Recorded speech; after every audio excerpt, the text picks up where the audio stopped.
Sophie Ash, Mogul skier, back from the Olympics in Beijing, back in the studio for take 2 of this. You're in the studio today. You're on Sunrise yesterday. It's all happening for you. Yeah, seriously. I'm so happy. I'm happy to be in a podcast. That's cool. Sunrise was really cool yesterday. It was all very new to me. Haven't really done much media, so I was a bit like, but then it was fine in the end. So nerve-wracking? Yeah. I think, I guess I was thinking, it's kind of all over the place, but then I realised it's probably always like that with media.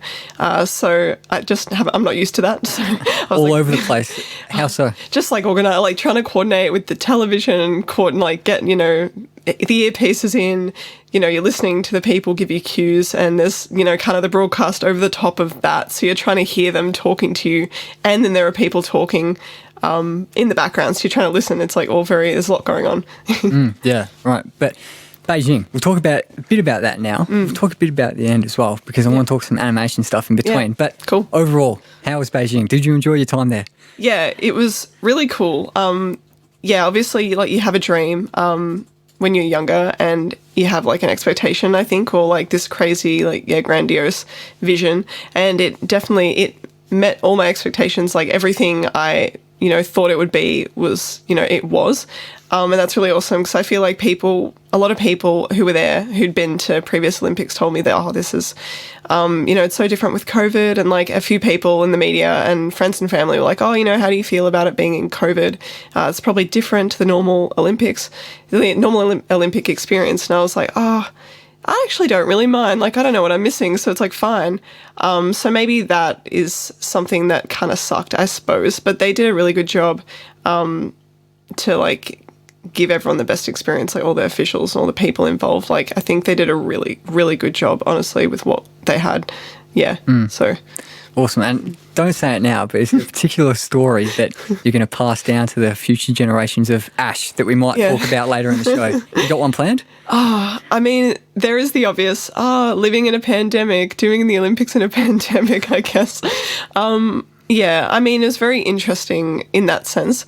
But I think maybe just the other one, the obvious gold medal win by Jakara Anthony, just witnessing that was insane. And it felt so good, because we're all a team, and we've all been working towards the same goal. And I think just to have her win that and just see the emotion on her face, and just being overwhelmed with this sense of we did it, and Australia got a gold, and she's been working so hard too, obviously, and she's such a a weapon with all her training, and she's so precise, and really into it, really loves it, and really inspirational on a lot of. And she's obviously also very different to me. Her and I pretty opposite, I'd say, but I think I find it inspiring in a lot of ways too, that she's so different. It's you can draw and take, you can learn lessons from that kind of thing. But I think, the gold medal for sure is a story. Talk a bit more about your personal experience of watching that whole thing a bit later, I reckon. So I'll lock that in, talk about that closer to the end of the show. But you've been back for a few days. We're talking off air, back for 3 or 4 days, something like that. And lots of Olympians who have just come back talk about having a bit of an Olympic hangover type thing. They've gone to wherever the Olympics are, they've achieved their dream, and now they're back down to earth, and I think they're going to walk the streets and everyone's going to be fawning over them, and everyone knows their name. But how have you felt with that Olympic hangover? Yeah, for sure. That's a good way to put it. I think it's really interesting. You kind of are in this world, bubble, COVID bubble. Everyone talks about the bubble. But then obviously there's also the bubble of, you're in your team, you're doing this sport, and everyone in your team is this is everything. This is the whole world. The world you live in is obsessed with Mogul Skating, obsessed with freestyle, obsessed with sport. And obviously everyone has their own things, but everyone's so focused. And so that's kind of all you live and breathe it, And I think when you get back, I've seen my friends and chatted to people, and I talk to them, and they're kind of I'm not surprised, but not everyone follows the Olympics. Not everyone cares about sport, and that's fine. No one really knows who you are. No one recognizes you. No one knows your name. And I mean, I'm sure maybe if I'd won a medal or something, maybe yes. I don't even know if that's much different, but I think it's really interesting. you can just be so absorbed in your own world and your life and your one goal, and then the goal's kind of done and you're like, okay, like I like the change. Like I like having a different perspective and coming home and having everything be completely different and not related. Because like I love the like having one or the, like I think I need to have balance in my life personally, and like have something completely different to go to apart from sport. So I think it's actually okay. Yeah, I think it'd be worse if maybe I didn't know what else I had to do in life. And I think, luckily, like with my other work, and you know, I'm going to be studying this year too, further. I think that's good that I have that. But if I didn't have anything, I'd be a bit like, oh no, a bit lost, I think. Are you much of a sports watcher? Yeah. I watch a lot of gymnastics and like diving, aerial related sports, I'd say. I love watching those. I don't watch sport very much. I do appreciate it. And whenever I see it, I do think, you know, I think as an athlete myself, I understand the amount of work. I don't necessarily love to watch it. But yeah, I appreciate it for sure. Yeah. Super Bowl's on right now. Fair to say you're not too into that kind of thing, the NFL? No, I know a lot of people who are, and they would be like, oh, like, no, but no, I'm not, honestly. Yeah, not really. Well, my Lockie is the other host, big time, but yeah, not me at all. But like the gymnastics and the diving and all that, do you just watch that at the Olympics, or are you seeking out your live streams for all the big tournaments? I'm definitely seeking out the live streams, but I think I'll definitely seek those out more. But I think with the Winter Olympics, I watch all of them because I also know all of them, all the people who are in there. And like maybe I don't know them, like I haven't met them in a long time, but I know they're all people to me. And I think if you're watching something that you don't know the person, it's kind of hard to relate sometimes because you don't see them as a person. They're just like an athlete doing a skill. But I think with the Winter Olympics, I'm particularly drawn to things where I know the people doing the work and I know their journey, their personal journey, I think. Yeah. So the Winter Olympics, 43, I think, in the Australian team. Yeah. And we've had 4 medalists. It's Jacqueline Narracott. Who else have we had? We've had Scotty James. Yeah. Obviously, you know, Jakar Anthony. Yeah. And who's the fourth one? Tess Cody. Tess Cody. Yeah, of course. So do you know all those guys? Yeah, I do. Yeah, right. Yeah. Okay. Well, Jack's obviously like Jakar Anthony's my teammate. Yeah. I've known her for a long time. And then Tess is a good friend as well.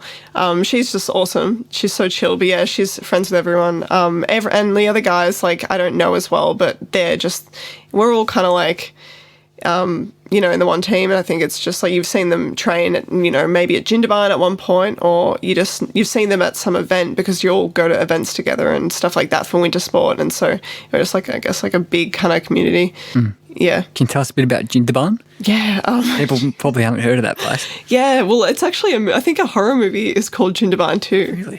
Oh. Yeah. So it's like, Set there? Yeah, I think so. Wow. Yeah. But it's good. Like it's a great, I mean, everyone's been going there for a long time. There's great facilities there.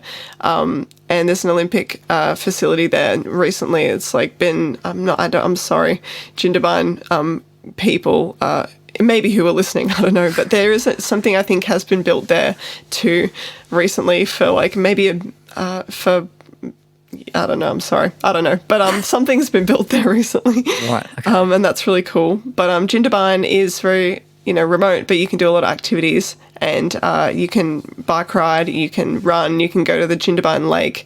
There's a lot of good people there, and it's obviously a country town, so people know everyone, and everyone's really into winter sport because a lot of people who do winter sport come from there too. Right. So it's really interesting. Yeah. Now, the animation. You studied animation. You do a lot of the filmmaking and stuff like that. And does your skiing give you a bit of a different perspective on your filmmaking and your animation and that kind of thing?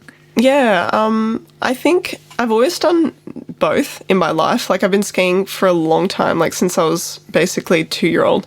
And then art, I've always done some form of art throughout my life as well. And animation, I guess I got into later in life. Like when I was like 18, I started like thinking about studying it, and then I started doing like work with it. I think I'm not really sure which one comes first in my mind, because I always, like I said, I like having two things in life. Well, not two things, but different things to rely on. You can go from one to the other. If you need a break from training and sport, or just like that space, you can then move into the art realm and like create something, have an outlet, and I feel like a lot of people would relate to that with any creative thing, having an outlet or just even another activity that's not related to another, like two different things in their life that are completely different. I think I definitely use a lot of my sport experiences to fuel my art, like animation and art making, just because I think there's a lot of stress with sport that everyone experiences, but obviously, like, it's good to put it somewhere. And I think it just, like, I think when I am in doing my training, I do like to think of, how can I turn this into something creative? And it's not like I'm actively trying to do that. It just happens. And I think that's why I like have this urge to make stuff that's relating to sport in general. I'm not sure if that really answers your question. No. It's kind of very broad to me. I don't know. But I think it's really interesting. I do always find, like with animation, if I want to create a film or I want to think of ideas for a film, I have to be kind of on the more angsty, like turbulent side emotionally. It sounds like the classic, tortured artist, like whatever. But I do think it definitely, like, if you want to let your emotions run wild, if you want to like be creating stuff that's like true to yourself, I feel like I have to be in that space.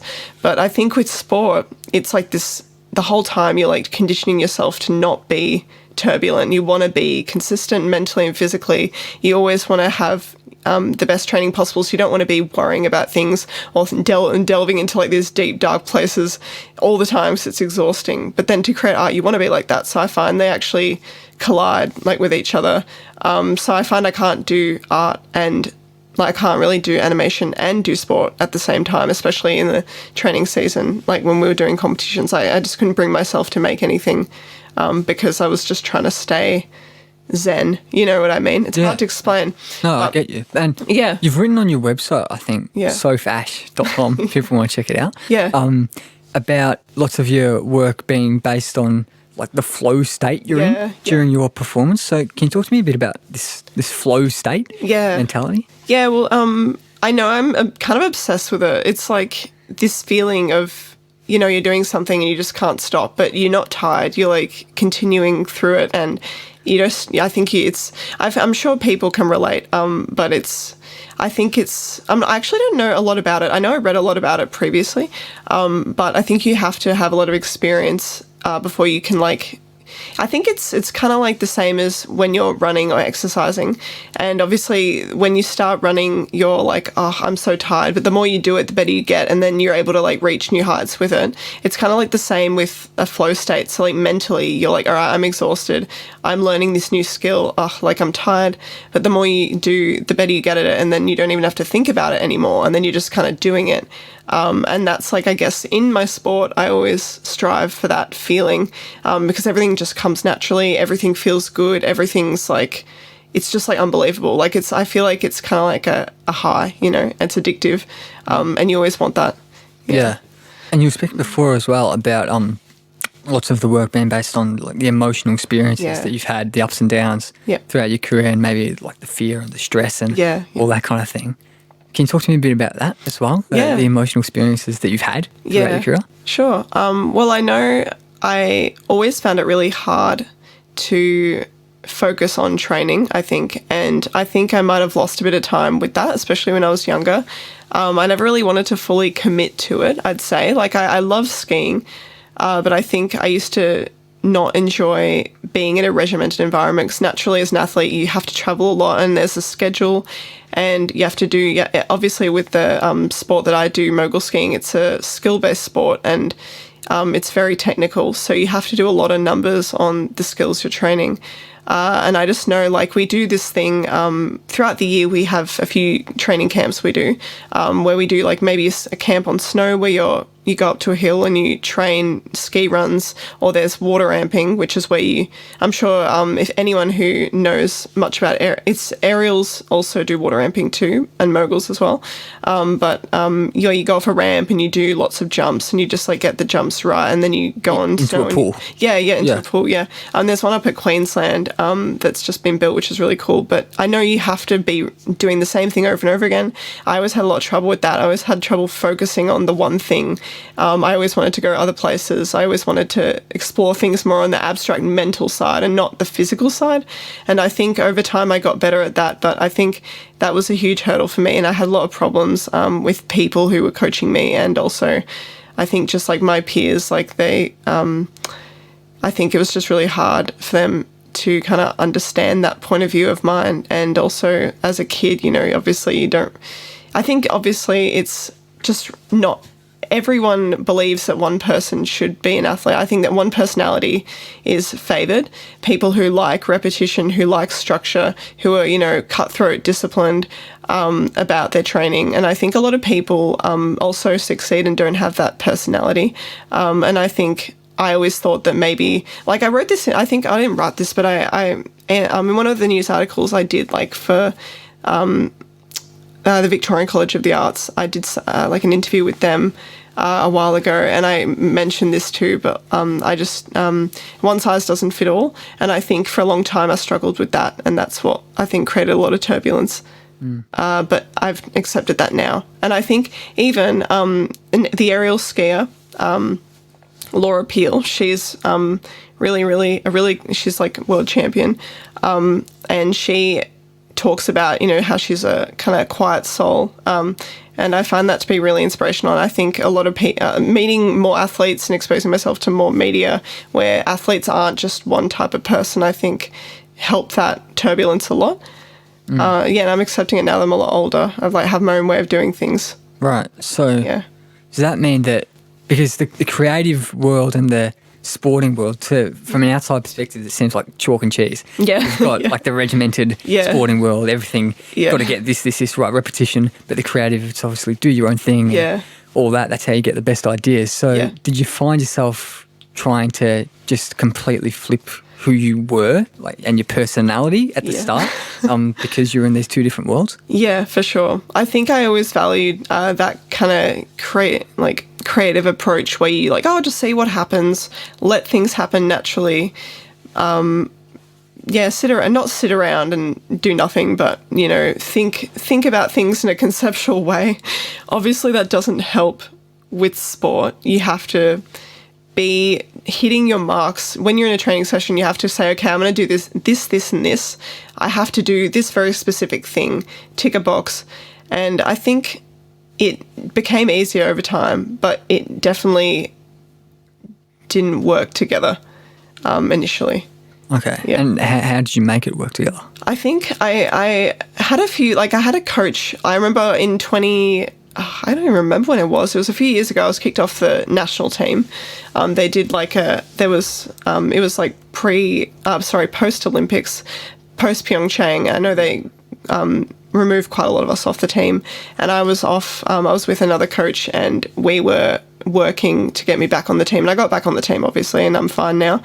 But I remember, like, during that period, there was a lot of. I learned a lot about how to, I think, include that creativity into my training and have that creative approach. Because I think with art, you want to see possibilities. You want to like explore possibilities, but conceptual possibilities, not like physical ones, if that makes sense. It's kind of like, I don't know if this makes sense at all. But I think like with that year, I discovered how to do that. Seeing the Mogul course as not like something that needs to be kind of ticked off. I saw it as kind of like a playground for opportunities. Like, like when I'm doing this flip, I can do this thing with my arm, or I can leave it up. And like, that was like how I got my like creative burst. I like tried to like manipulate the course and like think about it in different ways. And that gave me fresh perspectives on how to ski it better and do better and be more aggressive and like have fun as well.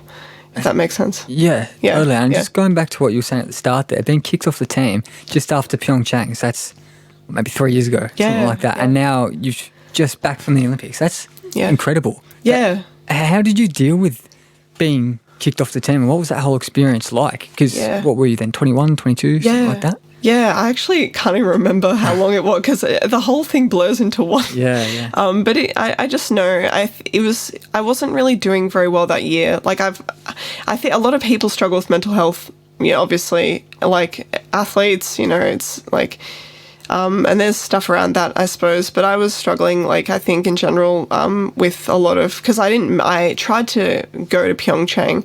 I tried to qualify for the Olympics. I actually missed out.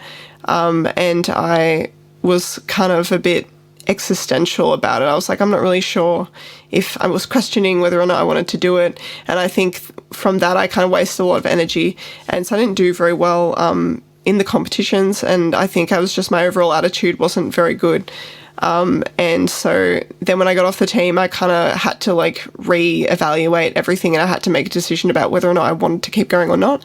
And I think I had that drive because I was off the team and I was like completely on my own, and that actually I actually was like completely, it's hard to explain. I think I felt like I had more freedom and I actually felt better, and it was complete autonomy. It was my decision. It wasn't anyone else's decision for me to continue or not. I did it completely for myself, and that's like what I think worked the best to motivate me to keep going. Yeah. Yeah, but a lot of people have struggled with that, and I think everyone's different with the reasons why they keep going. But I know I just did it because I wanted to like prove whoever I could wrong, really, and just do it in spite of other people, which sounds really cynical. But I was like, no, like I'm good enough. I can be on the team. You know, I know I'm right, and that was, I guess, one of the reasons too. Yeah. So the coach that's led you to this Olympics, what's his name? Oh, well, I have two coaches, actually. Okay. Three, sort of. There's Peter McNeil, who I've known for a long time. Kate Blamey, I've known for a long time as well. They're both like my main coaches. And then I also have Peter Topalovic, who I've worked a little bit with as well. Well, quite a lot, but we've kind of been like on and off with like, but he's always around. He's like, he used to be a coach, and then he kind of didn't do coaching for a long time. And then he kind of was at the Olympics and came overseas this year and coached a lot as well. So I've had all those guys. And then my other coach who I had when I was off the team, Josh Himbury, he was there with me. And I had a lot of other people. There in Beijing? He wasn't in Beijing, but I had him. He was my coach. After the other coach, yeah. Yeah, right, yeah. Okay. So Peter and Kate that have led you to this Olympics, and Josh, the other guy? Sorry, you can call him Topper. He's the other guy. Yeah, okay. Topper, yeah. It's just his nickname. So what have they got right? Why are you at the Olympics now, and what makes them good coaches, which I assume they are because you went to the Olympics? Yeah, well, I think they're people who they have a lot of experience with coaching. They've done a lot of work. Like they had a program going before they were coaches with the sports association I'm with. They set up a program which is like it's called OSMSA, Australian Mogul Skating Academy. That was set up by them, and that was like a stepping stone for a lot of the younger Mogul skiers coming through before NSWIS or OWI, which is what I'm in. NSWIS and OWI is like Olympic Winter Institute, and then I'm in the New South Wales Institute of Sport. So we're all in institutes basically all of us Olympians are in institutes. But yeah, the Australian Mogul Skating Academy they created, and they had experience with that, and that was really like a fresh thing for Mogul skiing and the Mogul skiing pathway to get to the Olympics, basically, from when you begun to when you get there. And so I guess they have that, and they've always had that kind of innovative angle with the sport, and they always want to improve the sport, I think. How have they been improving it and innovating? Yeah, well, I think they just... we had coaches before that who have been there for a while at the top, and they're great coaches too, but I think they were just fresh faces.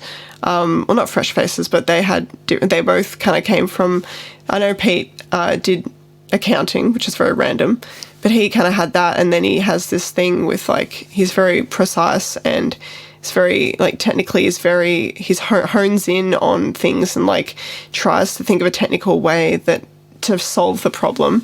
Very precise. And then I know with Kate, like she obviously has a lot of other stuff she's done too, but she has always been very passionate about mogul skiing and also has a similar view with precision and just like that kind of attention to detail. Yeah. So they both have that. Yeah. Have you let your creative, or have they and you let your creative side come out more in the lead up to these Olympics, or not so much?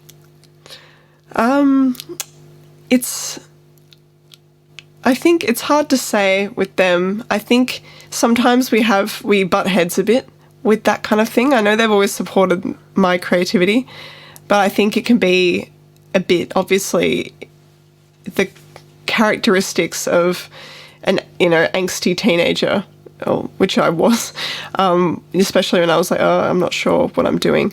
That can obviously be a bit troublesome. And so I think they're kind of like parents in a way, like with that, like they're kind of like, put me back in the right path. And I think they always had that discipline, which got me to the Olympics. And I think they taught me how to be more, detail oriented for sure. Yeah. And like I would have had to have learned that. I learned that the hard way for sure. But I think I do have I owe them a lot, I think, just with the person I've become. And I'm glad that they were there to teach me some skills that I wasn't really very good at and were hard to learn, but I learned them anyway. So, ideal world, do you think you could let more of your creative side out when you're training and skiing, or do you think the level you're at the moment is okay? I think the level at the moment I'm at is okay. I've actually kind of been at peace with, I think I've reached a happy balance between that kind of like searching for meaning, ideas, creativity type thing with art and then also the precise kind of repetitive training of my sports. I've like found that type of thing. Because I know now with a lot of my work, I'm able to like incorporate some of the skills I learned from my training and also make work on time and like instead of just being like, oh, I'm going to make this film and take forever. I'm working on something now and it is taking forever, so I'm like a hypocrite. But I think it's definitely, a happy medium, a balance for sure. Okay, cool. That's good. We took a big detour there, off-piece, you could say, off the animation. I want to talk a bit more about the animation though. So when you first got into it, when you were 18, like you were saying before, why did you get into it? What appealed to you about filmmaking and animation? I think I always I did a lot of fine art stuff. When I was younger, I went to the Victorian College of the Arts secondary school. That's a mouthful. I went to that school. That was I did a fine art. I specialised in fine art at that school. Okay. And I know it was really cool actually because like when I was in year 11 in 2013, that was like normally that school specialises in dance and music and other there's other stuff going on too. Sorry if I didn't mention it. I can't remember, but that was the first cohort of visual arts students they ever took in. So I was one of the first. So I was like so happy to do that. And anyway, I've always thought I was going to be maybe a curator or some type of art related person, like doing art, making art, I don't know, curating art, maybe some type of art historian, I don't know. But then I ended up getting more into film and television. And then I just ended up doing animation and I heard about it at the VCA. So I just did it then. Right. So when you're watching animations, so short films or feature films, is it Pixar stuff you're watching or the more kind of indie scene? Probably the indie scene, and also I really like adult animation, like not like like Sausage Party. No, more like animation that explores adult themes, but themes of grief, loss, things that like M-rated, like happiness, but also like the struggle of being a person, adult in the world, and finding your way. But I'm open to anything really. Like that's But I do like adult animation a lot more. Is there a particular adult animation film that you'd recommend we check out? Yeah, there's this really, really good film. It's called Grave of Fireflies, and it's about. Have you ever heard of it? The Japanese one about the war. Yeah. That is like. I mean, obviously that's an anime, right? And it's for kids, but it's actually like it's sad. Yeah. It's adult. Like war is the saddest thing, and a child shouldn't have to deal with that. But even for adults, it's tough. It's like that's the kind of thing I'm talking about, and also really. There's a lot of films I really like. There's this other one, it's called Millennium Actress, and also this other film called Paprika, but they're all by the same person. I think it's Satoshi Kon is I want to say director, but I know Paprika is inspired by Inception is inspired by Paprika. So that's like that kind of thing. It's like all like, you know, a dream state and, you know, virtual reality or augmented reality, you know, what's real, what's not, you know, themes like that. But they're all anime. They're all Japanese. Yeah. Right. Okay. Yeah, so cool. Yeah. That Grave of the Fireflies. Yeah. If people haven't checked that out, they have to. It's so good. Yeah. If you're really interested in history, you want something a bit different. You also want to. Yeah, I think it's good. Yeah. I'm guessing you've seen it. Oh, yeah. Yeah. It's awesome. So good. Yeah. But process of animation. So Yeah. when you're starting at animation school, well, what are they first teaching you? What are the basics? Yeah. Well, first of all, you learn about the production, like the different production phases. So you have like pre-production, production, post-production. Yep.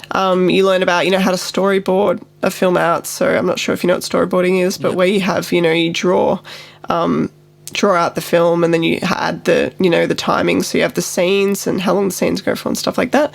And then you also have, you learn about character design, you know, what the characters look like when within your film, just things like that, like anything you can imagine. It's like a normal film as well. Like any movie you see has that too, like storyboarding and character, like things like that. You learn about that kind of thing, and then you also learn about how to actually animate and do like the technical side of animation. So how to make something look the best it can look, the most realistic it can look, because that's the goal, is to make something look real. And then you also can learn from that. You learn about the basics, and then you can go on and do your own like stylized work, which is where you just make it look the way you want it and not realistic, if you want, you know.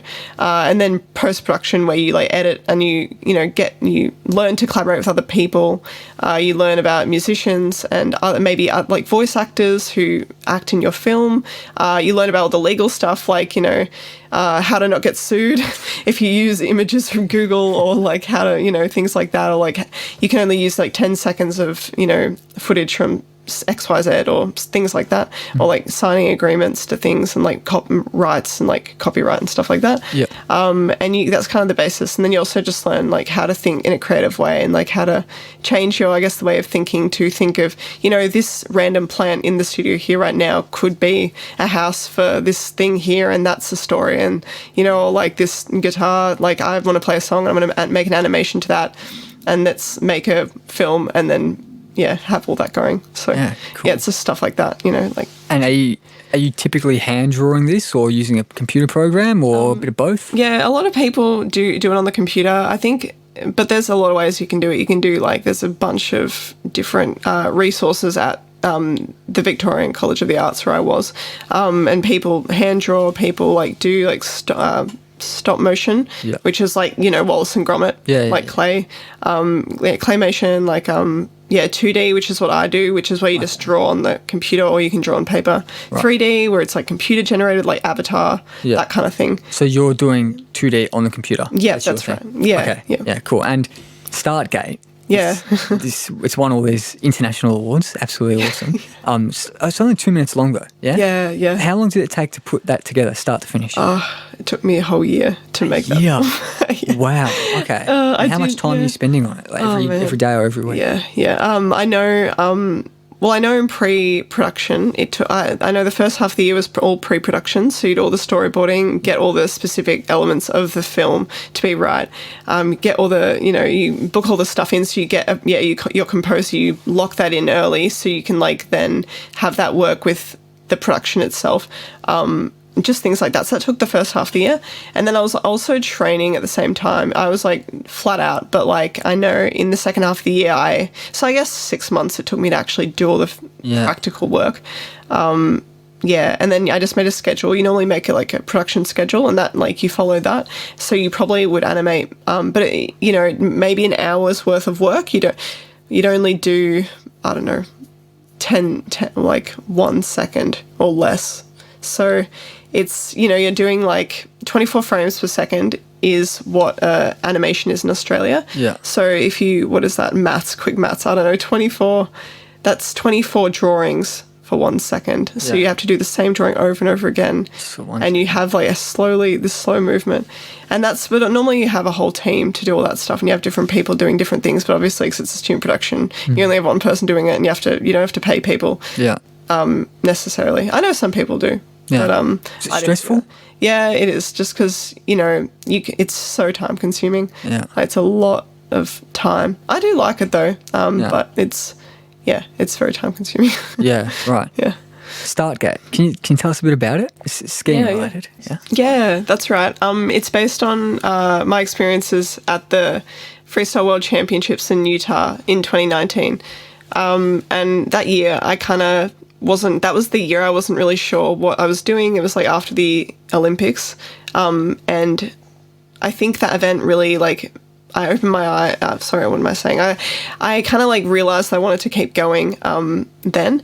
And I know, so I made a film about it basically because I think there was a lot of stress, and it was quite the World Champs is quite Freestyle World Championships is quite a prestigious event. It's below the Olympics, I'd say, but all the same people go to that event, and only a certain amount of people qualify. So it's very similar, but it's Massive obviously deal. but it's obviously not as well known. Yeah. But yeah, I made a film about that because I was quite nervous, but I ended up doing really well there. I made the final, and I just had to process it. And the year after I got back, I made a film straight away about the experience. And it was just basically the point where you're waiting to do the competition. It's the lead up into the, before the point where you push out of the gate and do the run, but you don't see the run. It's just the point, waiting at the top in the Stargate. So that was the film. Yeah. So this is all kinds of festivals and stuff. Yeah. Are you going to post updates on your Instagram that people are going to check out or anything like that? Yeah. Well, I have an Instagram. It's Say Soph. It's actually French. It's meant to be This Is Soph, but it's, I don't know. I think no one else was called that, so I called myself that. But it's just at Say Soph. So at CESTSOPH. That's my art Instagram. Okay. And that's where I do all my updates for films I make and other freelance work, just to credit people. Yeah. Because I know I've also done some fine art work. I did an animation for this artist who draws upon a lot of Aboriginal stuff from his ancestry, and I did an animation for that in a gallery in Melbourne. So I put that in there, but I also have my film festivals that I get into for Stargate, and I also have obviously producers, and I have a composer, Sophie Ash, who did my music for me, who I credit all the time too. She did a lot of work on that. Yeah, awesome. But yeah, that's my Instagram if you want to check it out. So can people commission you or anything like that as well? Yeah. Because you're a freelancer. Yeah. Yeah, I am. Yeah, I always do commissions. I've done it. I know I was going to do some work previously, but the thing is with sport, I haven't really had time. I've had to kind of turn down a lot of projects, which has been quite sad. And I've really wanted to work on them, but now I have more time because I'm obviously back. So if you want to hit me up for some art, Say Soph. Yeah. On Instagram. Yeah. Yep. Cool. Yep. And I've seen on your main Instagram, I guess the skiing one, you did a post about the cool down, a climate action. Yeah. What is it, a charity or? Yeah, it's basically it's this initiative to reduce carbon emissions, but it's through athlete voices. I think it's meant to, the point of view is that it's more relatable, especially because I know it's just trying to reach a different audience, I think, or people who follow sport. Because I know it's just an angle for climate change basically. And I know obviously with a lot of our training, snow sports training, a lot of it's going to be affected by global warming, and that's really horrible to imagine. And so that makes me just that's why I'm a part of it, really. It's just because snow will obviously melt and won't be able to do it again, and it will be a thing of the past that will never be done again, I think, or not the same way. Yeah. So yeah, So you're not a big fan of our old ScoMos dealing with the whole thing, fair to say? Yeah, for sure. Yeah. But you've got, with this whole thing, you've probably got fairly progressive political views, right? So when you go into Beijing, obviously there's been a fair bit of controversy. You don't have to speak about this, but there's been a controversy about it being held there and their treatment of Uyghur Muslims and all kinds of things. Yes. How do you feel about going there? Well, I think all that stuff is really horrible, for sure. And it is a very interesting topic. I think it's pretty black and white with, what's right and what's wrong, for me personally anyway.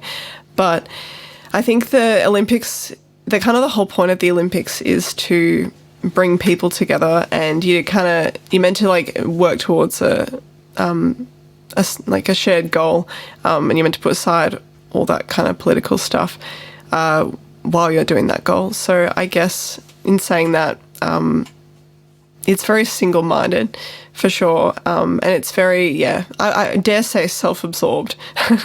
But I think the point was to bring people together, and like it was really good to. I mean, there are people there who have come from all religious backgrounds and all walks of life too.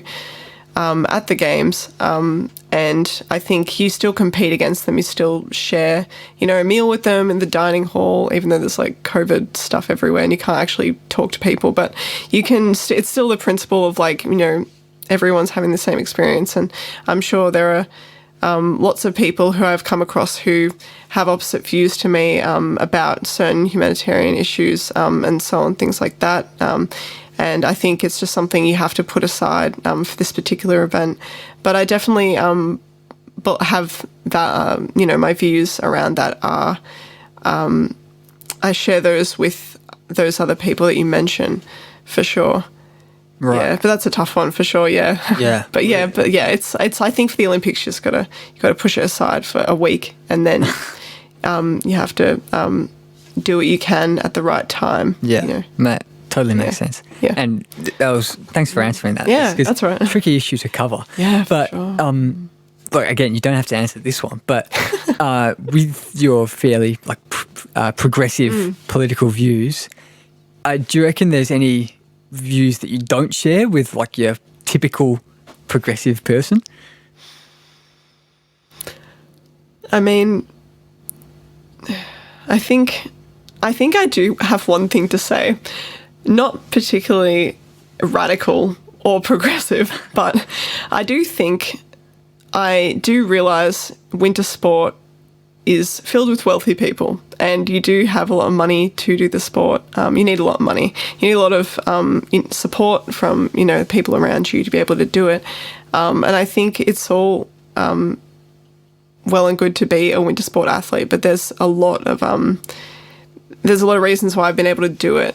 And I think for someone who is, can't afford it or comes from a background where they're not able to do it, like I think that's really tough. And sometimes I just think to myself like, wow, like I'm so lucky, like that I'm able to do this sport and I'm able to do a specific winter sport. Like who's to say I would have gone to the Olympics or even enjoyed something else to the same level. Like I've always done this throughout my life, skiing. And I realized, it's kind of the classic, like après ski, wealthy people going to Vail in Colorado or Aspen and going for a ski and wearing, tight trousers and kind of, that kind of stereotype. And then there's obviously a lot of people who grew up in the mountains who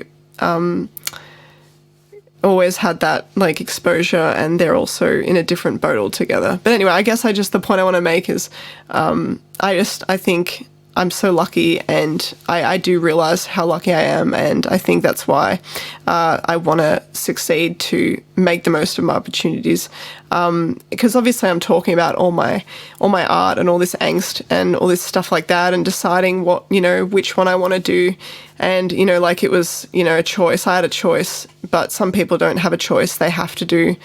Some people overseas have to do a sport to live a better life. They, their country they're from isn't very good, and they go on the road and they compete for their country so they can have a better life as well. And I think there's just so many levels to sport. It's not only just one person going for gold, and they've had everything given to them, or the other way around. I think I don't know if people really realize that about sport, but it's, it's more about, there's more to it than most think, I think. Yeah. Interesting. Yeah. Now, almost every athlete thinks their sport deserves more funding. And obviously for winter sports being small sports, that's probably winter athletes think that even more. But if you were the head of the government, the Prime Minister, would you be putting more money into winter sports to make it more accessible, or do you think it's that money's better used somewhere else? I think, obviously, I love winter sport, and like I want people to be able, or I want my friends, people who I know, to have better opportunities, because I know just there are so many people who do sport who are in a different, you know, discipline who weren't able, because I know with the Olympics, like we had four spots for men and women, so sorry, 8 altogether, and that's because, you know, that was how it is, but we get a lot of funding. We've always done quite well in moguls and freestyle in general, but I know there are other people who haven't had opportunities because they're, you know, their teammates or people they know or people before them haven't done as well from like a performance perspective, so they haven't had the funding, but they're missing out, and they're really great, talented people. But at the same time, it's really hard to say, because I don't consider myself to be very political in general. I like to be like Switzerland, you know, but I think, it's really hard to say, because I really don't know much about any of that stuff. And I feel like if I were to say something else, it could easily be contradicted or, it's a hard one, I think. Hard to say. I just know what I know and what is around me, I think. Yeah. Because it's such a political thing. It's hard to know all the intricacies of it. For sure. Because there's so many kind of consequences of wherever you put the money. Yeah, but of course. Yeah. From everything I've seen, almost every Winter Olympian and, well, Olympians in general, really, they all seem super well-spoken, super articulate, super nice, and not... But maybe it's because they've got more of a balance with like their work or their outside life, because it's not as professional. Yeah. Is the balance that you get with your life being in a so-called small sport, is it something that you like? Yeah, I think it is. I think the interesting thing about winter sport is because you go away so much, because obviously you're going to winter, and Australia is like a pretty hot place. You're not around, like say you're a runner, you know, you're always on the track, and I think, and you don't really ever, well, obviously you travel and you go to competitions and training overseas or wherever, another state, but you can do it outside of your house, you know, and I think maybe, there's like it's a blurring of life and a sport, but perhaps with winter sport, I think there's more of a separation between like a seemingly different life when you get home and you're not training and you've been away from a camp for, you know, months, and then there's the camp itself, which, you know, you're not really able to do a whole lot apart from train, so there's a separation. So maybe that's why there's like a cultivation of, I don't know, hobbies outside of winter sports, athletes' lives. I'm not sure. That's maybe my guess, but I don't know. I'm not sure. I don't know. Well, that's a nice like compliment, but no, yeah, you're right. Actually, yeah, I agree. I agree for sure. Everyone's really nice. Yeah, and it does seem very, very tight knit. Like you were saying before, you know all the people who've won the medals in the other sports, and it seems like a great little community there. But obviously, your sport or your event is Mogul Skating. Can you tell us about what Mogul Skating is for the people who didn't get to watch it at the Winter Olympics in Beijing? It's basically like one run. Kill me if my numbers are wrong, but basically you have this run. It's all moguls, so they're all like neatly spaced. It's not like kind of crazy. Moguls are like mounds of snow, so like imagine you have like camel humps. It's kind of like that, but they're all like spaced out, so you can ski in between them. And then in the course, there's normally 2 jumps. So you normally have a top section, which is got like, you know, the moguls, and then you have the jump, and then you have the landing, and then you have more moguls, which is then the middle section, and then you have the bottom air jump, which is the second jump of the run, and then you have the bottom section, so it's like 3 parts. And in judging, they judge you on your airs, your turns, and your speed. Turns is the biggest percentage of the score, so normally when you train, you normally do like a whole run, and that's called like a top to bottom run, or when you do like a half run, so you do, you know, top half of the run and then the bottom half of the run. But mainly, like, you mainly train for aerials and you train for turns. So there's a lot of training where you are doing jumps to, like, improve your airs and stuff like that. And you go on the water ramp, which I mentioned earlier, up at Queensland. And that's where you go off this, like, plastic jump and you land in water. So, you know, if you want to do a backflip for the first time, you're not going to hurt yourself. You do it on water first and then you move on to the snow jump. And then there's the turns, which is, like, the technical mogul part. And that's, like, all about, you know, absorption, because obviously you want to absorb. The idea is you want to get through the moguls as fast as possible, as clean as possible, and as consistently throughout the whole run. So and also, like, bear in mind you're trying to go off a top air and bottom air jump, which are the two jumps in the course, and you have to land, and then you have to keep skiing, and you have to look like you haven't stopped, and that's the hardest part of the sport, I think. So, like, yeah, it's called, like, the ski out, and that's where you know you're doing a jump and you land and you have to just go straight into the moguls straight away. Like, you can't really turn, otherwise you don't get scored very well. But I'm, like, getting a bit too, like, niche there with it. But yeah, that's kind of like the whole point, yeah, is to look neat, to look clean, to look fast, and to look like you're like water going down a stream, like all one thing. And you don't want to, like, make any weird things like stop before you know, do this, or do a weird turn because you need to slow down, because you don't want to slow down, you want to go fast. So it's kind of like it's just very precise, and very precise for sure. Technical. Yeah. So with the different courses at Beijing and the World Champs and all the different ones that you do, are there a different amount of moguls and, like, different lengths of courses and the slope and the jumps? Is it all different? Yeah. The length of the course, I want to say, it's quite long. Like, it's over 100 meters long. Normally in the Olympics, or I have to look at. Maybe I'll look at. Wait, I might get. I'll check that for you. The dimensions are, like, I want to say 280 is, like, the longest course, but I'm actually not really sure. But normally, the courses are, like, all there. There's, like, a spec that you have to follow. Yeah. But I don't know, maybe sorry, I won't mention that. I'll just, like... No, that's all good. Keep going. I'm checking how long the Winter Olympics one was. Yeah, okay. Oh, cool. Yeah, you keep going. All right. Well, basically, they're all meant to be FIS spec, which is, like, that's FIS is, like, the, you know, the body, the organisation that runs all the events and stuff like that. But that's, like, they all have to be within... a certain measurement, like the jump size, the mogul, like how many moguls there are, or, like, actually you can have as many moguls as you want, but it has to be a certain length. Okay. And the slope, the slopiness of the slope, is it the same? No, there's some really steep ones, there's some really flat ones, and that's what makes, like, each course really interesting, is you have to, like, try and figure out you know, how to get through it. Like, I know, like, when we normally do a normal World Cup competition, that's, like, the normal comp we do before the Olympics. That we normally only get 2 days to train, and then we just have to do the competition, and 2 days to, like, figure out all the different elements of the course, basically. But at the Olympics, we got, like, 4 or 5 days, depending on, like, if you wanted to train every day or not. But is that more or less than usual? That's way more. It's, like, double. Yeah, well, right. Like, it's normally you don't get that much time, and then you also don't normally in the Olympics they gave you a lot of runs. A lot of qualification runs. Like, they give you.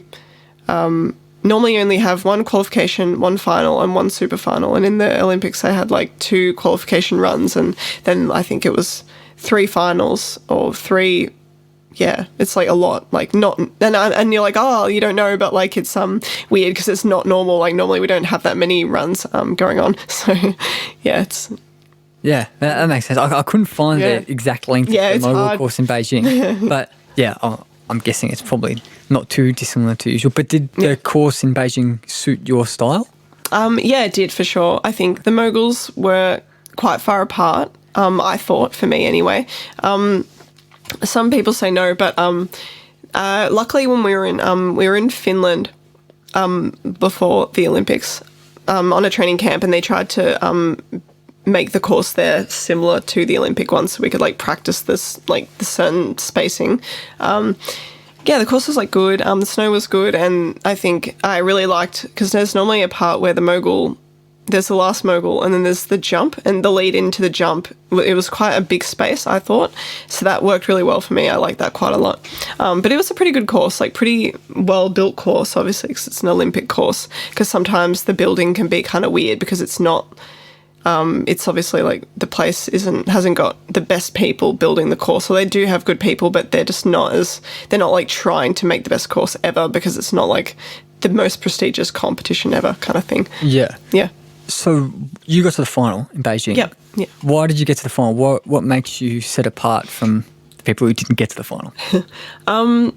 It was definitely, for me, I think it was the turns. My turns were very clean. And also, I think just the overall approach to the run. It wasn't like, from an aerial perspective, like the jumps I did weren't very advanced. A lot of people were doing backflips and back truck drivers, which is the one where you grab both your skis midair. Back truck drivers. Yeah, so it's kind of like if you're doing like a pike jump, it's like that, but you're grabbing them like like kind of like a truck drive. Like, it's hard to explain. Yeah. Like a downward dog, but you're with skis on, and you're in the air and you're grabbing your skis kind of thing. Yeah. Okay. Yeah, it's like that. It's probably the best way I can describe it. But yeah, they weren't very advanced, but the turns were good. It was a little bit of a slow run, like the skiing was slow. So that's why I didn't make the next final. And also the jumps probably, I needed probably higher DD, like difficulty, basically, to probably continue on to just like overall neatness.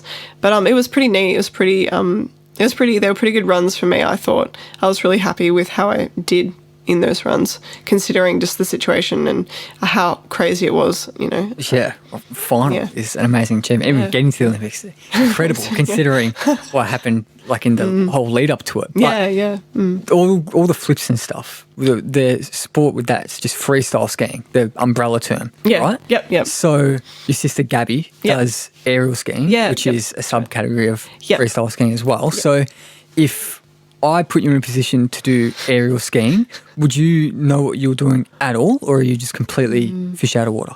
Actually, some of us, like some of my teammates, like I know there's at the water amp we train at, there's all of the jumps. Oh, sorry. There's all of the jumps, all the aerial jumps. Like you can literally be like, oh, I want to go off the, aerial jump if I want, because it's right there. So some of them were going off singles, which is like in aerials you have a single, a double, and a triple. And the single is like, they're all progression jumps. The single's the first one you go off, and then you go to the double, and then you go to the triple. So I know a lot of us, for us Mogul skiers, a lot of us went off the single at some point in our career or training.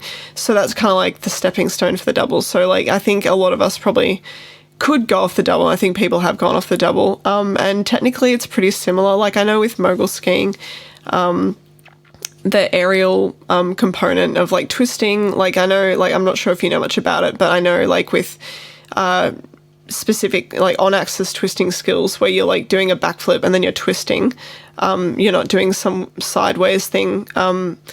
I know there's all these things, it's called like planes. So like you imagine like, if you drop one arm, you're going to twist a certain way, and then you have to lift your other arm up to counteract the way you twist. So yeah, so it's all kind of the same like rules, obviously gravity, whatever, for every jump. So, like it's all very technical, but like, if you, drop your hand, say you drop your arm at a certain point and then you drop the hand in front of your body instead of the back of your body, you're going to twist faster than if you drop your arm at the, your butt instead, and you're going to twist a different way.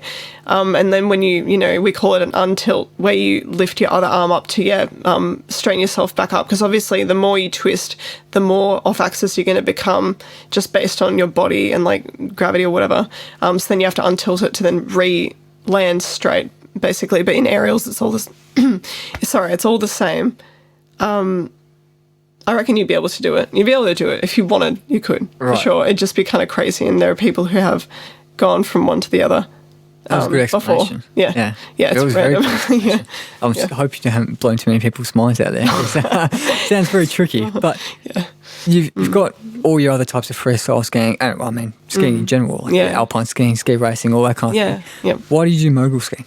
I used to do alpine back in the day, and like one of my I used to train with another person who went to the Winter Olympics for alpine, Katie Parker. She was there, and I actually used to train with her back in the day, back when I was younger, with another coach called Richard Haslau. He was from Mount Buller. And I know we used to train alpine together, and she went to the Olympics for alpine, but then I moved on to mogul skiing in 2011, and I split off from that. But I just did it because I did trampolining when I was younger. I did diving for a short period of time, did gymnastics, and I just like always wanted to put that aerial component into like skiing, like combine the two, and I thought it was really cool, and that's like how that happened. And like, I knew people who kind of had got into it at Mount Buller, which is like where I originally used to ski before Perisher. Yeah. And then there was like a program there, and then I did that, and that's how I got into it, basically. So when you are getting into it and you're first starting a new flip or starting a flip for the first time, how do you go about doing that? Because I just could not even imagine where to start. So like if you say you're learning a backflip, which is like basically a rite of passage now for any person, like young mogul skier or any skier really who's like a freestyle skier. Basically what you do is you first of all have to be able to ski, but that's because I know in aerials a lot of them can't ski, and what they do is they recruit them from gymnastics, and then they teach them how to ski. and they teach them how to ski first, and then some people don't make it through because they can't actually get off the jump because they can't ski, but they may be able to do all the aerial stuff, but they just can't get off the jump. So that's like a huge, it's incredible. But you have to be able to ski, and then what you do is you learn the technique at water ramp, and you do a lot, like you do heaps of backflips. Like first of all, you learn the technical skill, putting your arms up off the jump, and then the jump will flip you, and you'll do a backflip if you lean back and your arms are up, basically. And then you just get better and better at that. And people are kind of like, it's like a reverse dive. So you go off the jump, and then you go out and you land forward, even though you're going backwards. It's kind of whatever, but confusing. But you do that. And then after you've done enough, you go on snow, and you do your first ones on snow. And that's always really scary because you've never done it on snow before. And obviously on water you can land however you want, and on snow you can't, and you'll hurt yourself. So you just do that one, and then you just do them on snow, and then eventually you put it into a mogul course, and then you do it in competitions. And that's it, Wow. So it's like that, So you still get scared? Yeah, sometimes. Yeah, I know when I was doing a different skill a few years ago called the back full, which is the one that aerialists do and some like mogul skiers do too. But that's just where you do the backflip, and then you do like a 360 twist in the air and land flat again. So it's like a twist in the air. Like pretty standard like skill.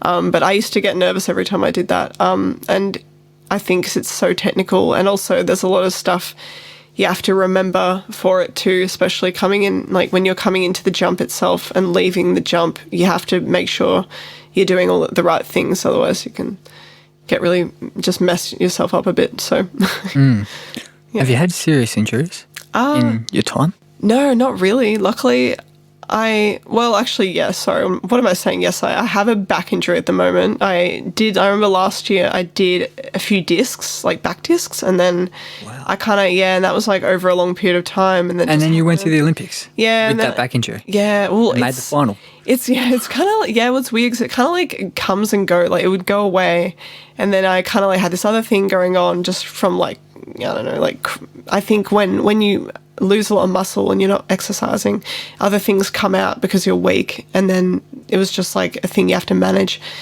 So I kind of had that throughout the season, and that's why I didn't do the back full. I did a truck driver instead because it was it's straight, your body's going straight, you're not twisting and bending in any weird kind of way. It's predictable, it's like safe, but also looks good and is really good. I had that, and then I'm still kind of struggling with it now.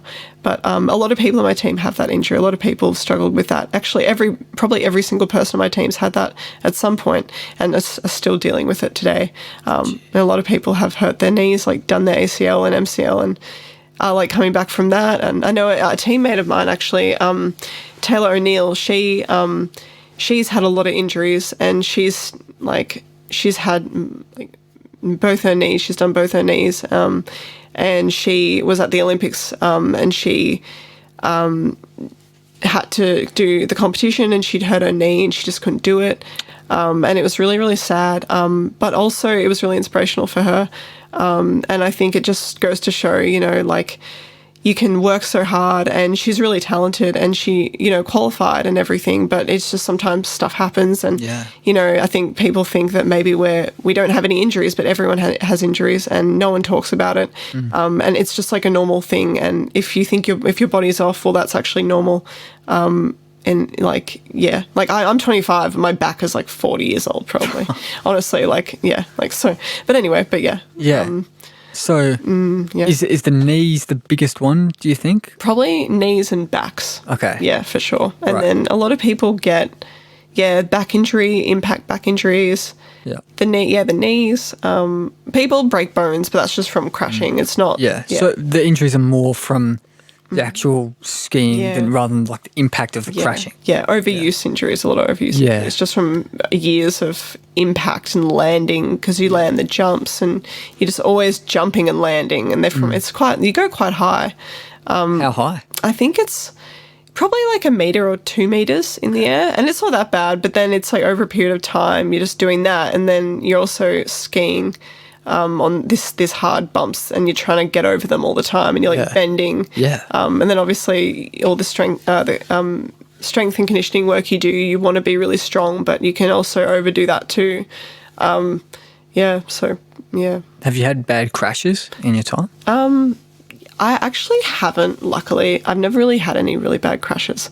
I'm very lucky, yeah. Yeah. Yeah, I know my teammate, Britt Cox, she had a really bad crash in China a few years ago, and she broke her collarbone. She, like, did all her ribs, like, broke a few ribs. I think she punctured a lung, I want to say. She was, like, and she had a concussion, I think. It's hard to say. Jesus. There was quite a lot going on, but she had a really bad crash. Yeah, and she's come back from that. Yeah, and she's made the final as well. Yeah, she's doing fine now, and doesn't seem to have, you know, affected her, thank God. But but that was a bad crash she had, and I know people have had concussions and stuff. Yeah. But yeah, you can really hurt yourself if you crash badly. And Jakara Anthony made the final and won the gold medal. Yeah. Was she carrying injuries at that time? Yeah, it's hard to say, because everyone has their own injuries, and they kind of there's just eventually there's too many to really. There's a lot of there's too many problems to focus on. It's kind of like there's just things that wear and tear the season. It's hard to say. Like, I know she had something going on a little while ago, maybe with her knees and then her shoulder, but I think that's okay now. But I think she might have just been probably just a bit worn out from the season. But I'm not entirely sure. Yeah. Right. Yeah. Okay. Yeah. And we promised everyone we were going to talk about the Jakara Anthony gold medal, your experience of it. So you were there? Were you watching it? Yeah, I was. Yeah, I was watching it at the bottom. How was that? It was, I mean, she was doing really well the whole competition. And I think she was just putting down this run after run, the same awesome run, and there was no big mistakes. And we're all like, this is just keep doing it, you know. So I think there was some security there. And then when she did that final run, it was pretty tight. There were a lot of really good skiers who were skiing, and some of the judging was a bit weird. Like, they were rewarding certain, like, because obviously people judge it, so it's automatically biased. Yeah. Even if it's not meant to be biased, you know. Subjective. Yeah, of course, yeah. So people sometimes like, oh, the bib's cool, you know, so I'm going to give them a higher score because they're a number one bib, or, you know, or this person's jump was bad, but it's that person, so I'm going to give them a bit, you know, things like that. So, like, she will like, oh, like, please don't, like, she deserves to win, but please don't give her a second, even though it's still really cool. But, like, she was definitely on the winning streak, and she won, and we're like, oh my God, like, and we're all just like crazy, and, like, you know, Britt was crying, Taylor was like crying too, and, like, I don't know, it was crazy, and we're all like running over, and, like, it was unbelievable. Were you crying yourself? I don't know, kinda, but I think I was just like in shock, like I didn't believe it, like, you know, and you just haven't processed it. And I was like in shock on my couch. Yeah. It was just like, I don't know, I think I was starting to process it when we were watching the medal ceremony. That was really cool. I was like really moved, honestly. Yeah. So it was unbelievable. With this judging, I hadn't thought about how subjective it is before, but if there's just a clearly poor judgment and someone just gets a completely dodgy score, is there a way to appeal that or anything like that? Yeah, well, I know people can complain. Coaches sometimes go up to the judges and be like, "Why was that? Blah blah," and they normally can justify it and it's settled. I don't think there's ever been a point where it's been completely changed. Yeah, I'm not sure. Never. It's hard to say. But it's not. It's definitely kept subtle. It's a subtle thing that only the coaches really know, and the specific athlete. But you don't really hear about other people's scores being changed. So probably happens, but I just don't know about it. Yeah. But I just know there are specific events where people have judged certain things, and normally that doesn't matter, but then in another competition, they'll be really focused on it, and the other one, you're like, I wasn't really worrying about that, but then this one, I have to do this specific thing, and that will put me from a 20th place to a 10th place. I know in the Olympics, there was a very specific thing I was doing where you'd land the bottom air, and I'd have to ski the first left mogul. Otherwise, they would take 0.5, or every judge would take that amount of deduction off. And normally in some competitions, they don't care about the bottom section as much, and they would probably take the deduction off somewhere else in the run. But these people here weren't really concerned about other things that maybe other competitions, other people in the competitions would have done wrong or whatever. So it's just a bit like that. Yeah. Yeah. It's very fickle. To say the least. But talking about Jakara. Yeah. She's obviously Olympic champion, Britt Cox world champion. Yeah. Is getting to that kind of level for you, do you think it's achievable? Yeah, I definitely think, I'm not sure about a world champion status. Personally, I think it's really hard to say, because if you kind of have that goal, it's obviously everyone wants to be the best, and everyone has that goal. But I think I can get really blown away with having this one vision and not seeing the steps in between. And I think for me, I try to focus on more short-term goals nowadays. But I do think, with the right skills and the right amount of time and effort, I definitely could get there, get close. But you don't really know, the next day, something could happen, and I may never do it again, or I could do it, but there's a lot of unknowns, and a lot of it is also the luck and the field. I know I'm really stoked for women. The women's field has really improved over the last period, few years. People are doing all these skills that are men are doing, backflips with twists and off-axis skills, 2 in 1 run. And normally women, we weren't doing that, a few years back. The last Olympics, people were doing 360s, which is an upright, jump with a 360 twist, and then a backflip. And now the winning run is, a mute, D-spin, D-spin with a mute grab, which is what Jack does, and then a mute grab, which is just not off axis, it's just a backflip with where you put your skis across them and you grab your ski.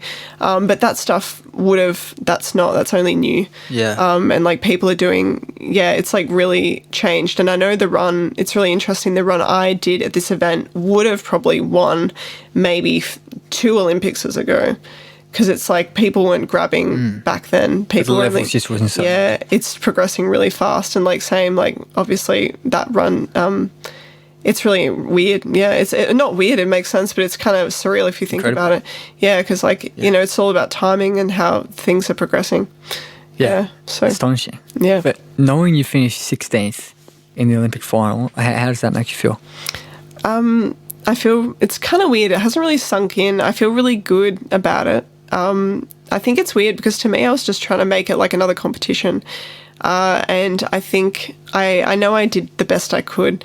So I'm really happy with that. And I'm kind of still coming down from it. Like, yeah, like the Olympic hangover, I guess you could say. Like, I'm still kind of like, it hasn't sunk in yet, but I think it will. And I know I've talked to a few people and they've said, yeah, you know, after a while you can kind of sinks in, like the kind of like, not the stress, but like I need to like decompress still, I think. Yeah. And like, just be at home, like do nothing or like do other things and like let it kind of take its, like run its course. Yeah. Yeah. Well, for some people, it doesn't fully sink in until they're tired. Yeah. Yeah. Yeah. It could be ages away. Yeah. But, did the Olympics overall meet your expectations in the village life and everything about it? Yeah. It was really, really cool. It definitely did. Yeah. I think I went to this event in 2017, the Asian Winter Games. It's kind of like the Commonwealth Games, but for winter sport, it's not as like publicised.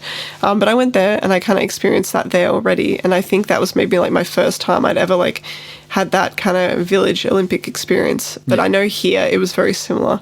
So I was kind of like, oh, this is like, it's not like brand new, but it's still really cool. And it was really, really unreal. But the whole time I was really focused on the event. So I kind of like couldn't fully enjoy it. I think a lot of the time athletes, they do their event and then they are there for the whole time till the closing ceremony and they're able to then enjoy it more and like do all the activities and, you know, just be immersed in it.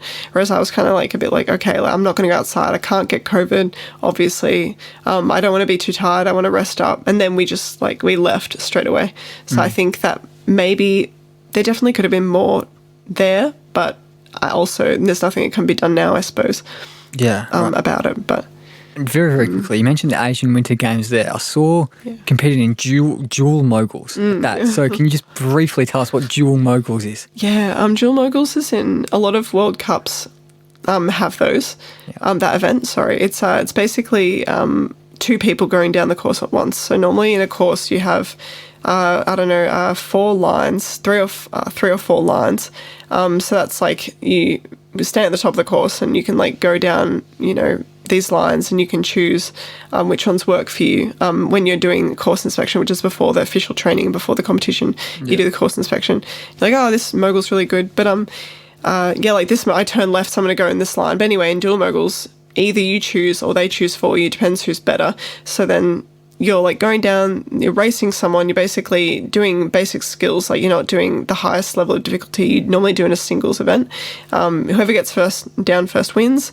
Whoever wins goes on to the next round, and you basically just do that for the whole competition until it's like you're at the end of the event and there's like 2 people left and you're like, who's going to win? Yeah, and it's really gnarly because you're doing like normally in a competition day you do probably 3 top to bottom runs, and these are like 30 seconds each. I'd say they're like intervals.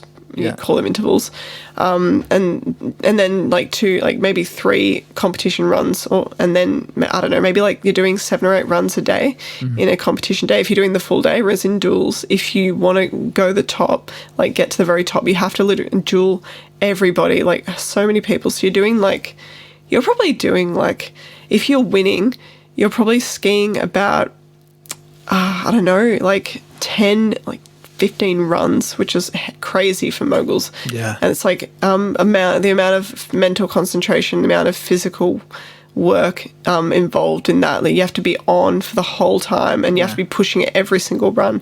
And like, I don't know, if it's really hard to explain how hard it is to do a run, but you have to be really precise, really fast, and like really switched on. So yeah, so like, how many did you do in Beijing? I did 3 training runs, 1 competition run. Sorry, 2 competition runs.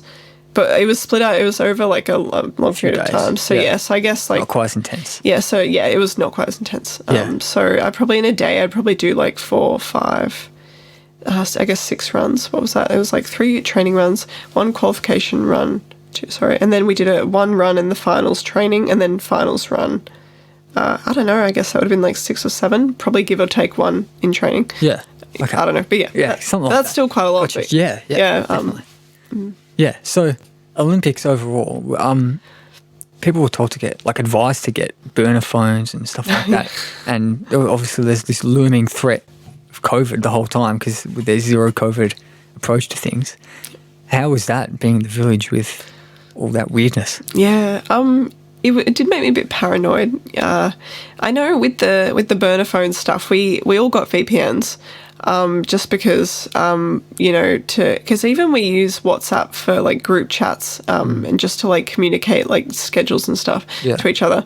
So like we needed that for sure, and then just to do usual things. But that was like fine. What we did is we used only the internet in the place we were staying. Sorry, we were in like this like Australia headquarters house, which is just for all of the team. We only used the Wi-Fi in there. We didn't use any other Wi-Fi that was around, or we tried not to, just so we didn't log on to any other networks. And then I know that was like the main thing we really did. And then I've changed all my passwords. They recommended we do that when I get back. When I got back, I did that. Wow. So there's like not any kind of... Because of hackers? Yeah. Yeah, okay. Yeah. So what were they telling you? Were they telling you like the hackers are going to get into your computers? Well, they didn't really... I mean, it was kind of just a precaution, I think. But there was hackers. But... they didn't say specifically what it would be, but they did warn us about like people trying to... if you do, there's a lot of danger around if you do something wrong, and what do you do if they kind of take you aside and have you somewhere, don't sign anything, don't say anything, things like that, and just like stuff like don't leave the village, and things, and don't go here, like don't leave, and because you'll get in trouble, and you can't anyway because there's security everywhere, but if you happen to something, it's just a lot of stuff like that. No wonder you're paranoid with craziness. But tonight, your sister Gabby is in the aerial skiing. It was meant to be last night. It's been postponed. Yeah. People are going to know the result probably when this is out. But when you're watching her, how do you feel? I am. Last night I was yesterday I was feeling really nervous, actually. Like more nervous than probably when I was about to go. Because I think like normally when you go, you're like, okay, like I start skiing and I'm like, okay. Yeah. I think with her, it's like you just have to sit there and you just have to wait and watch. There's no control over the situation whatsoever. And it only got postponed like half an hour before it started or something. Yeah. And we're like, we were all whole watching. Extra day of nerves. Yeah. I know today I feel a bit better. I'm like, okay, like it's all right. And I think she is like feeling okay, so I'm kind of like, it's all right. And like I think it's at that point where you're like, just like enjoy it and enjoy the experience, and whatever happens really. I mean, either way I'll be proud of her, and I think I hope she's not too disappointed if something goes wrong, but I don't think it, I think there's always stay on the positive side, and I think she's doing really well, so I think... So you've spoken to her since it got postponed? I spoke to her last night about it, and I was just like, good luck, and good job. And she was like, what do you mean I didn't do it yet? And I was like, no, I mean, I was like, good job for just staying in it. Yeah. No, but I think she's like focused. So I don't think she's really talking. Yeah, I don't think she's really talking to anyone necessarily like that much, just to stay in the zone kind of thing. But yeah. Yeah, cool. Did you get to go to the opening ceremony together? No, we didn't. I didn't. Well, I did that. We did this thing where we just walked around the village, but normally Moguls never goes because our event is the next day. Oh, right. Or the men's event's the next day. I think we have training or something. It just doesn't work. So disappointed by that? Yeah, a little bit. Yeah. But it's just normal. No one ever does. So yeah, that sucks. But Olympics all done now. Yep. What are you doing rest of the year? You're back into uni? Yeah, I'm studying a Masters of Teaching. I want to be an art teacher and in secondary school. I think it's cool. And I also probably will continue on with some film-related stuff. I have a festival. Yeah, I have a festival coming up, which is cool. I'm being shown in. It's a Lido Short Stack Film Festival. So that will have my film in there in April. And then I'm just like freelance stuff. Like probably I know I'm in the University of Melbourne, and they have a sports program, and I know that they have given a lot to me over a long period of time, and so I want to like give back to them. I think this year a bit as well, and do some more work for them. I think, and just like represent the uni more in general. Yeah, so awesome. Represent them in terms of like doing ambassador kind of roles. And just like you can volunteer and you can like be involved in communities and things like that. Because people would really look up to you in the uni. Like you've just gone to the Olympics. It's awesome. Yeah, and I know there's a lot of people at the university who are like young and like who are just entering into the sports program and don't really, know much about it, or they're just like, yeah, they're kind of, it's just good to have chats with people really and share ideas. Awesome.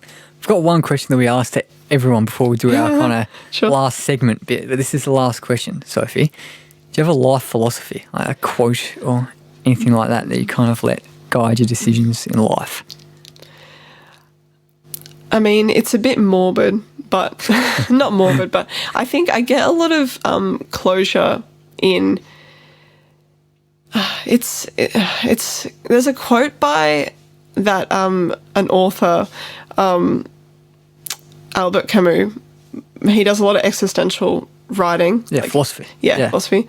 Yeah. And I know he has a quote that I can't remember off the top of my head, but it goes along the lines of, we all die anyway. But I think it's like that thing of, oh, nothing matters, we're all going to die anyway, oh, so who cares?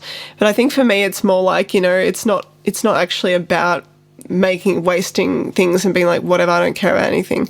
It's more like, you do die, so obviously it's like YOLO, the YOLO thing, which is like so kind of cringe, but it's like the whole comes back to the, that should give you, you should feel liberated in knowing that everything is absurd and nothing, everything make meaning of what you will in your life, and don't feel like you have to, live by anyone's rules, follow anyone necessarily if you don't want to, or don't do it against your will. Do everything because you want to do it, and you know that in the end it won't matter, and so you should care and, live freely, live openly, live the way you want to live, do what you want to do if you can, and that kind of thing.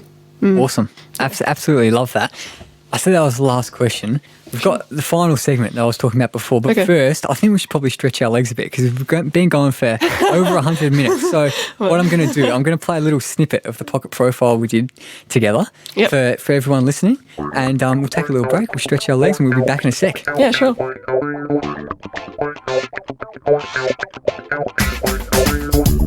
This is a bit off there. So I've got a hat here. It's a Where Do We Begin hat, actually, custom hat. It's very nice. And I'm going to pull questions out of the hat, quick fire questions, go for about 15 minutes and see how it goes. You ready to go? Yep, I'm ready to go. Okay, first question out of the hat. Let's see if it's a curly one. It says this is particularly Winter Olympics related, this one. Have you had a particularly scary snow or ice moment? I mean, there's a lot. I think I've just tried to black them out, honestly, in my mind and forget them. But I did have one last year. It was when I was in Sweden for a competition, and I just remember the course was an interesting course. It was really flat, and my coaches were like, all right, you need to go really fast, you need to get lots of speed off because obviously there's 2 jumps in a course where I ski, and so I just went really fast, did a backflip to my head, and was concussed, and that was really scary because I couldn't see where I was in the air or anything. I was really messed up. Jesus Christ. Did you go to hospital for that one? No, I didn't, thank God. But right, okay. Maybe it could have happened, maybe. Have you had many hospital trips in your time? Yeah, I broke my collarbone ages ago, and I had to go to the hospital for that. And that was from another flip? Yeah, it was just from another flip. Jesus Christ. We'll move on for that. It's very scary stuff. Yeah. Next one, out of the hat. So, of course, that was a snippet from the pocket profile we did together. Sophie, you can get that whole episode via patreon.com/where do we begin, and heaps of other pocket profiles as well. We're constantly putting them up for old guests, new guests, everyone. It's just $3 a month. So absolute bargain, if you ask me. Patreon.com/where do we begin for that full episode with you, Sophie. But I promised you the final segment of the show is very, very exciting. It's called the Where Do We Begin quiz. And Sophie, I'm going to hit the music.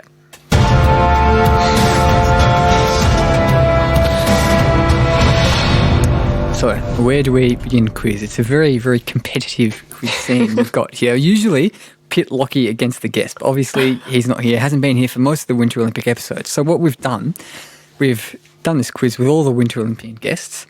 We've got a leaderboard going on. So Winter Olympics related questions, some Mogul skiing questions, 6 of them. And the leaderboard at the moment, we've got Phil Bellingham and Sevi DeCampo. They were in a team. They got 3 points. So they're top of the leaderboard. If you can get more than 3 out of 6, you're outright top. You ready to go, Sophie? Yeah, let's go. Okay, let's see how we go. And we've got some special quiz music as well, some hot seat type things. So question 1 is this. The Winter Olympics have been cancelled twice in the history of the Games. In which years were these cancelled games meant to have taken place? Well, I feel like one of them is probably during the World War, I'm guessing, or something along those lines. So, my history. We were talking about how you listened to history podcasts I know. not a minute ago. I should know. In our little break. 19. I mean, I'm going to say World War One and World War Two. That's just my crazy guess. What year are we going? Well, Years. what was World War... Oh, God, I can't even remember when the World Wars happened. Let's Music just really say, puts the pressure on us. It does, doesn't it? Intimidating. Really, I mean, I'm going to be completely off. All right, let's just say, like, I don't know, like 1916 and, I don't know, 30. It's random. I'm very random. Okay, let's see. So, you were right. World Wars Yep. caused them to stop, but not 1916 because they hadn't even started. Yeah. First one hadn't happened, so that's incorrect. First one was meant to be in Sapporo in Japan, 1940. Second one, 1944 in Cortina d'Ampezzo. Butcher pronunciation of that, I reckon, but in Italy. So both because of World War II. Damn. There you go. Well, there we go. Look, we haven't got off to the greatest start, but if you get... Still, we've got 5 left. If you get 4 of these, outright top. Do you reckon you can redeem yourself on number 2, Sophie? I hope so. I mean, I'm not betting on it, but we'll see. See how it goes. This is a Mogul Skating one. So I'm going to hit the music again. The Canadian sisters, Justine, Chloe and Maxime Dufour-Lapointe, they're all Mogul skiers. Yep. And they were all competitors in one Olympics. Which Olympics did they all go to together? I know Maxine retired fairly... Well, she was the most recent. She was the only one that's retired. So I'm going to say... I know Chloe won, Justine won in Pyeongchang. I mean, I'm going to... I actually should know this, but I'm going to say Vancouver. But I think it's Vancouver, I'm going to say. It's Vancouver. Okay, this is a high stakes one. Yeah, I'm not sure I'm right, though, but If you get this wrong, you're going to need to get everyone right. It's going to be really embarrassing. You're looking in Vancouver? Yeah, let's look in Vancouver. Okay, Vancouver. Let's see how we go. We'll hit a drum roll.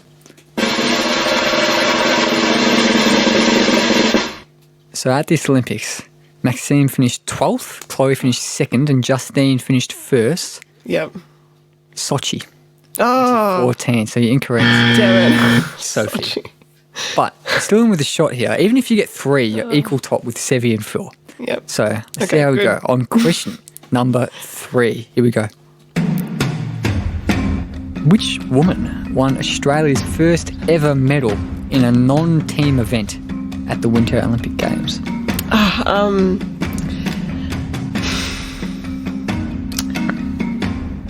I'm going to say it's aerials, and I'm going to say that I think...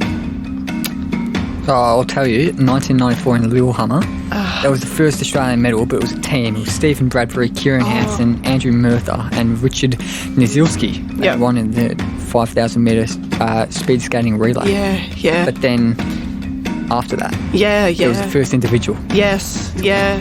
Because I know he won. Yeah, I know that. Yeah. I think. Let's just say. I should know this. It wasn't.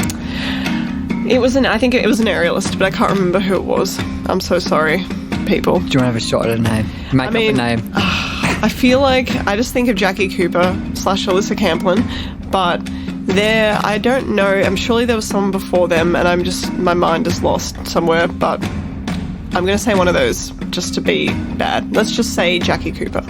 Okay, this is high stakes. Yeah. In Nagano in 1998, it was skiing. It was alpine skiing. Oh. Women's slalom. Zali Stegel. Oh, Zali. Zali's the run. Oh, my gosh. Zali is the one. I didn't actually write down what medal she won. I think it was a bronze. In Nagano. Yeah, there. she has a run named after her, and everyone, I know her. Oh, I didn't even know what, She's into politics now as well. Yeah. Yeah. Well. There you go. Oh, no. We're 0 from 3 at suck. the moment. I should know more than We've got 3 questions left. If you get all of them, Yep. equal top.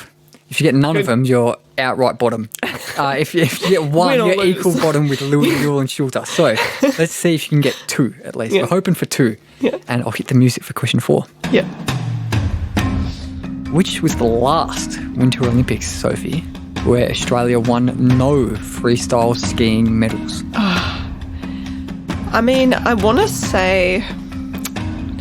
I know Matt won the silver last one in Moguls before this, but I know aerials didn't do great. Oh no, some of them didn't. I just remember it was the lowest scoring super final ever in the last one. I'm gonna say Sochi. I know. Maybe it was. I don't know. Hey, I mean, maybe probably. Let's say the one before Vancouver, which I cannot remember which one that one is. 2006. That was. You know what? If you That just one. say 2006. Let's just say. it was in Turin. I'll tell you that. Yep. I'll stop the music and let's see if you're right. So, of course, 2022 we won a medal. Yeah. 2018 we won a medal. 2014 won a medal. 2010 we won a medal. 06 drum roll.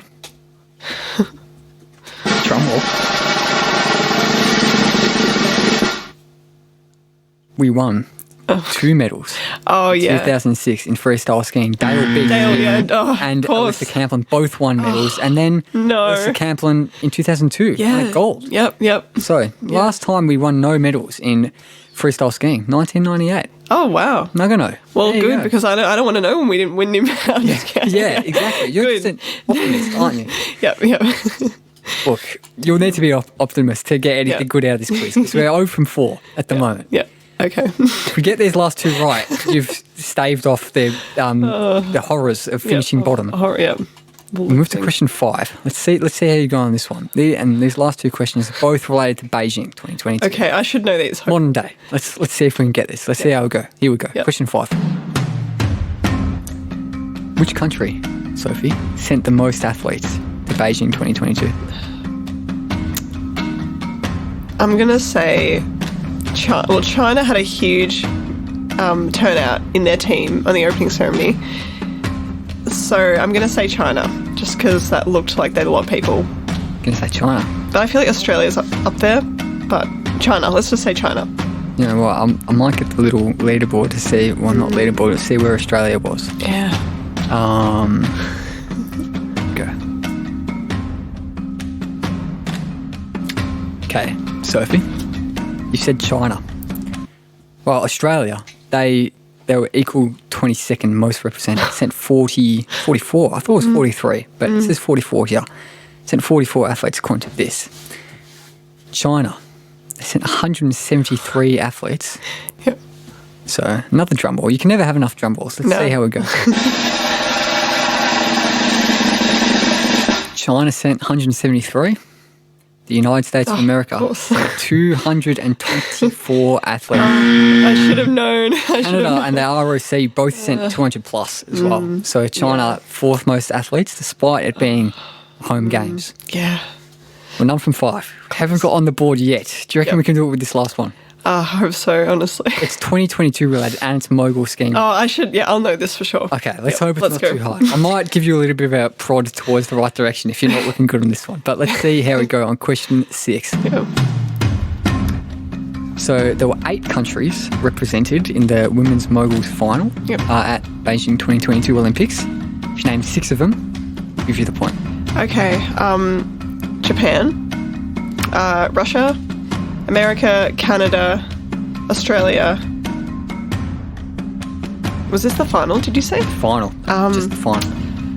Great Britain. So you've gone... Can you do that for me again? Russia. America. Canada. Canada, Australia, Japan, Great Britain. Okay, let's see how you went. If you get this, Sure. Sophie, you're not outright bottom, you're equal bottom, which is a great achievement in Still itself. good. Yeah, exactly. Mule and Schulter is a smart guy. He only got 1. So this quiz really takes it out of people. It's very, very tricky. Sounds like So, let's go through them. You said Australia, obviously. That's correct. Yep. Woo. You also said Canada. Yep. Also correct. You said France. Did you say France? No. France was one. How could I France forget? was one. But yeah. you got two that you don't name. Yep. So France was also in there. Great Britain, also in there. Yep. Japan, also in there. Yep. Kazakhstan, you didn't say them. They were in there too. Yep. So there's two more. You said they were Russia and the United States of America. Yep. ROC, Yep. represented. United States of America, represented. Yep. Got the point. 6 out of 8. Very well done. And you know what? We'll play the little victory music for that little. It was nice celebration getting that at the end. 1 point. How do you feel about that? Oh, I feel great. I mean, I was there. I should know. So, I should definitely know that one. And I knew it. Thank God. There were some tricky questions in that quiz, I must say. And so you're equal, what are you? Equal fourth with Louis Mueller-Schulter, but also equal bottom. So hopefully, maybe Gab will come on and get none. And there'll be a little bit of sibling rivalry. Maybe you've outdone her. Let's see how it goes. But that about wraps us up. One more thing I should say, though, is that we do have the Where Do We Begin hats, of course, and we're going to give the people who listen to this episode 20% off with a little discount code word. So do you reckon we should just go Sophie Ash for the discount code? Yeah, let's go good. My name. Yep. Sophie Ash. So go to the website, wheredowebegin.com.au. You can find the hats there, wheredowebegin.com.au. Go to the hat section and then plug in Sophie Ash to the discount code spot and you get 20% off. Easy as that. And there's nice corduroy hats. They're very good. Yeah, very nice. Yeah, I saw it before from the cards are in there. Nice I've got a load of spare ones out there if you'd like one, Sophie, after we finish this. But, give me a hat. We'll do that off air, but on air, that just about wraps us up. So thank you very, very much for coming on, Sophie. Appreciate it. Thank you so much for having me. This has been such a good chat. Thanks. Cool. See you next time, guys.